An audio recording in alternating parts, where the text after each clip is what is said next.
Most people have heard of Count Dracula. The personification of evil, Dracula represents the living dead who can suck the life out of other humans and turn them into evil creatures. There are several theories for where the idea of a vampire originated, but it took its first literary form in Bram Stoker's novel Dracula. The author didn't just write about vampires, though. No, he pulled inspiration from a real person who could possibly be the closest thing to pure evil in the real world.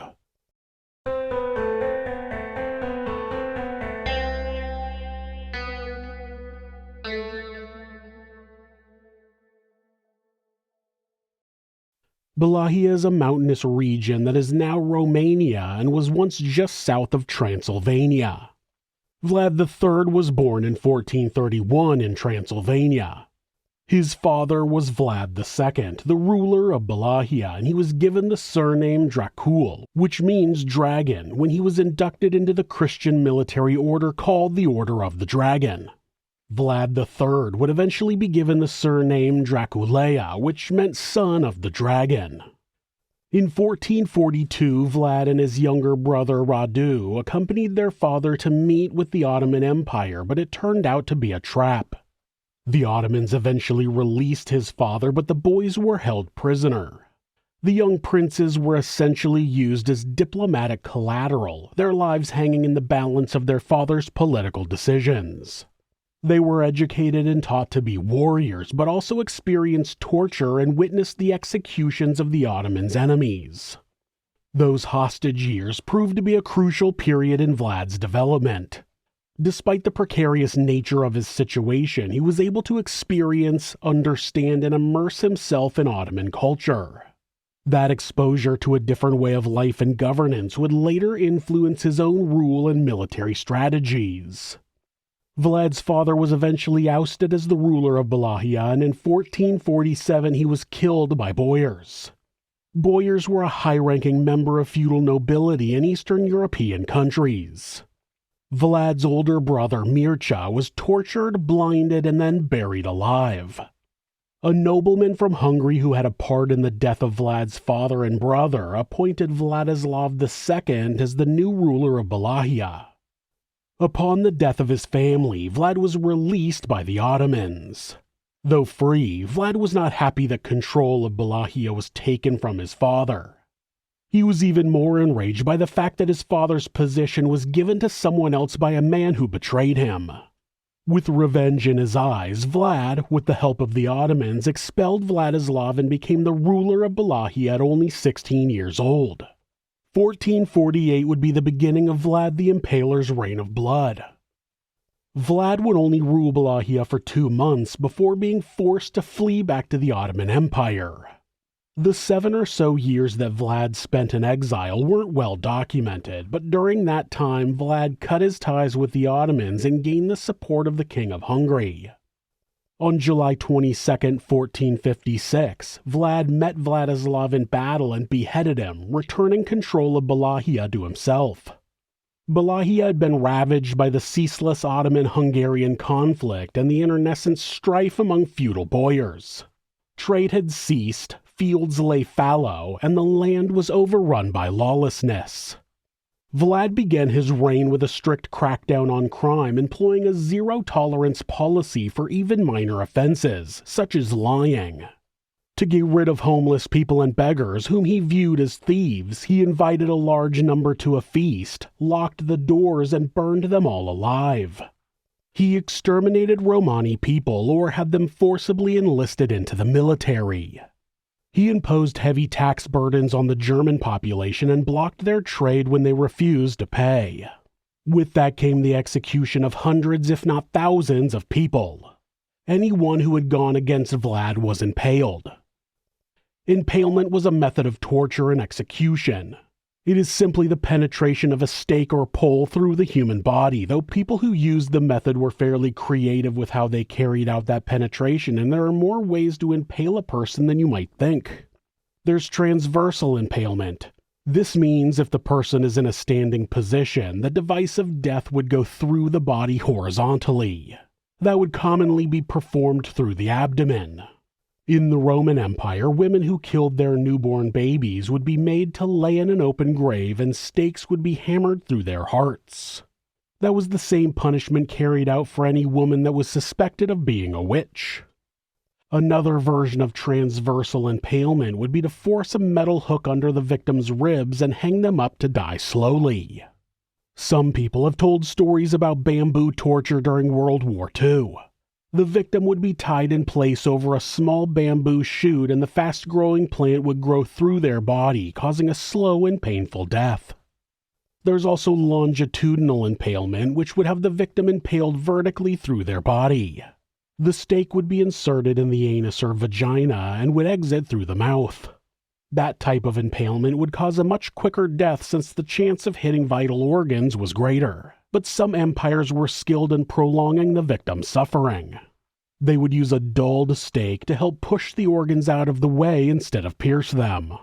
They would also attempt to follow the spine up the body in order to miss organs. There are records of victims surviving for days after being impaled that way. As for the Boyars, the high-ranking figures who had killed his father and older brother, Vlad had a retributive plan. In 1459, he invited 200 of them to a great Easter banquet, together with their families. There, he had the women and elderly stabbed to death and impaled. The men he forced into slave labor. Many of those workers would die of exhaustion while building Poenari Castle, one of Vlad's favorite residences. After that, Vlad replaced the Boyars with a new set of elites. He handpicked commoners, even foreigners, for public positions, a move to cement power by creating officials who were completely dependent on him.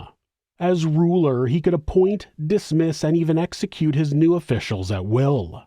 He created a military division made up of farmers who had distinguished themselves on the battlefield and a special military group that acted as a type of national guard. He also liberated Walachia's peasants and artisans, freeing them from the tributes that they used to pay the Ottoman Empire.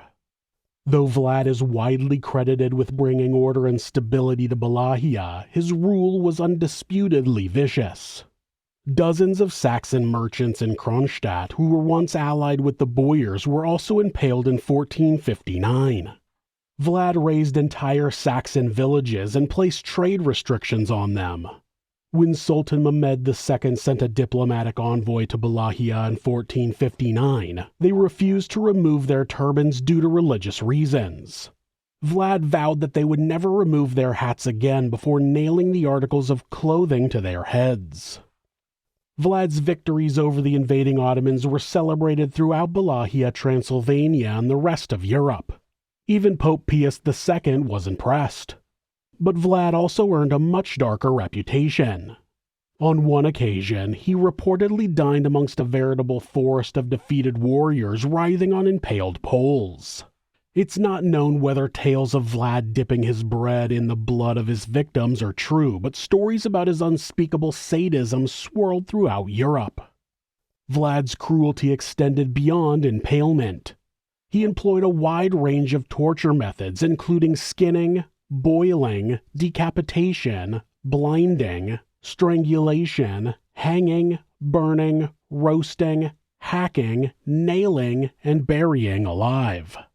He was known to cut off noses, ears, sexual organs, and limbs. One particularly gruesome account describes Vlad having a copper cauldron with a wooden lid placed in his castle. Prisoners would be thrust headfirst through a hole in the lid into boiling water.